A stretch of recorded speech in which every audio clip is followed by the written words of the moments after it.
જય હિન્દ મિત્રો, ભારતીય હવામાન વિભાગે આવનારે 5, 6 અને 7 સપ્ટેમ્બરના રોજ ગુજરાતના અનેક શહેરોમાં અતિ ભારેથી અત્યંત ભારે વરસાદની આગાહી કરી છે.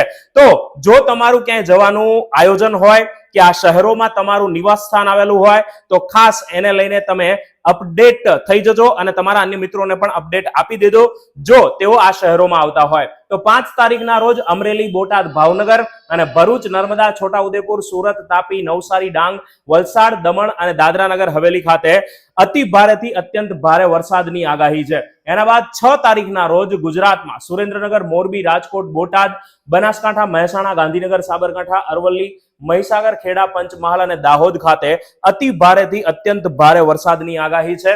અને એના બાદ 7 તારીખના રોજ કચ્છમાં અત્યંત ભારે વરસાદ, મોરબી, સુરેન્દ્રનગર, પાટણ, બનાસકાંઠા, મહેસાણા, સાબરકાંઠા, ગાંધીનગર, અરવલ્લી અને મહીસાગરમાં અતિ ભારે વરસાદની આગાહી છે. તો જો તમે કે તમારા કોઈ અન્ય મિત્રો કે તમારા કોઈ જાણકાર આ શહેરોમાં રહેતા હોય અથવા આ શહેરોની મુલાકાત લેવાના હોય તો એમને આગોતરી જાણકારી મોકલી દેજો આ રીલ મારફતે અને આવી જ અપડેટ મેળવતા રહો.